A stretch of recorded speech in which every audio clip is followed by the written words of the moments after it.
My first favourite book, the first book that I remember really, really enjoying is called, the series is called Tim and the Hidden People. And they were just amazing. They were magical and exciting and a little bit dangerous.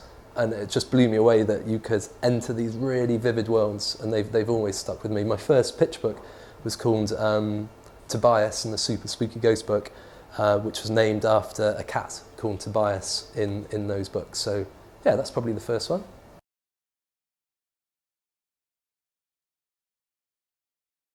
I grew up, we lived in a caravan in the middle of nowhere, and my nearest friends were about a kind of 5-mile bike ride away. So I spent a lot of time on my own as a kid, and reading was just, I don't know, it was what I did for most of my time. I was either drawing or reading or making up my own stories.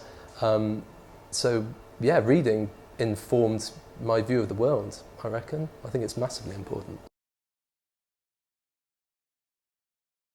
I don't know how I first heard about it. I just saw it, I think, on the Jack's iPad and downloaded it. shadow. And we got the free one, which is Little Red Riding Hood. Walking down the path And I always loved the Adam and Joe show when I was younger, and I could tell it was him. It's Adam, right? Adam Buxton. Could tell it was him immediately. And it just seemed such a great idea, the fact that you kind of tied in all of the little asides which make you view the story in a completely different way. I just thought it was great.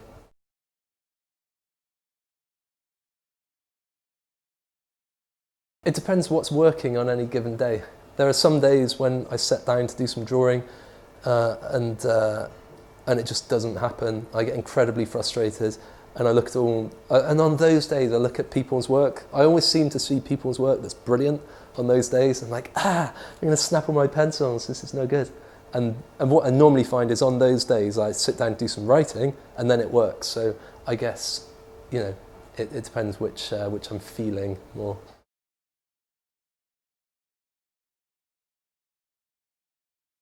There aren't really many illustrators whose work I would look at and kind of want to do my work like, because then that makes you, it makes you kind of doubt what you're doing, I guess. I really love John Classen's work, having said that.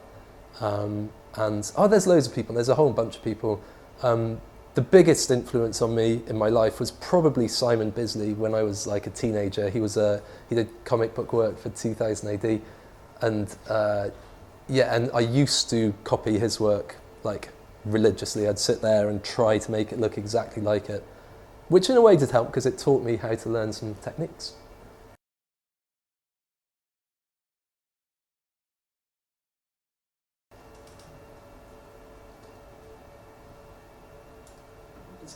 Okay, no, I've got it. Thoughtful, quiet, creative, excitable, happy.